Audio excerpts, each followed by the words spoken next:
Калпты адамдан үйрөнгөн айбанаттар.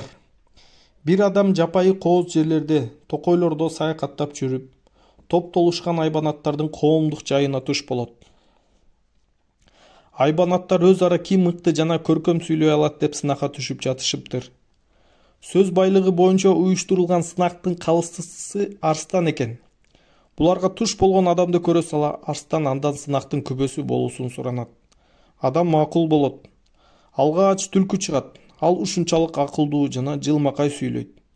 Анын айткан эки сөз менен түшүндүрсөк, күндөн да ай чоң экенин безилдеп далилдейт. Андан соң пил чыгып, жоон салабаттуу үнү менен сүйлөп, өз сөзүндө кыштан да жайдын суук экенин негизги ойго камтыйт. Пилден кийин жолборс чыгат. Анын коңур үнү, сыйлоо ыкмасы айбанаттардын баарын таасирлентет. Ал өз сөзүндө тоо борундагы суу ылдыйдан жогору агарын ишенимдүү да, ынанымдуу да айтат. Мунун баарын угуп олтурган адам кыжаалаттанып арстанга кайрылат. Булардын баары чындыгында эле көркөм сүйлөй билген кыйын чечендер экен. Бирок мени кабатыр кылган нерсе баары тең эмнегедир жалган нерсени чындай айтып, анысын жанталашып далилдеп, олуттуу сүйлөп жатышат. Булардын угуп олтургандар да билмексен болгун чыкпаганына кызык экен. Олтургандар калпты байкабай жатышабы же аларга баары бирби?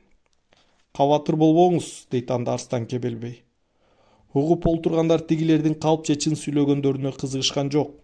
Негизгиси, алардын артисттик шыгына бирилип, бай тилине баа берип олтурушат.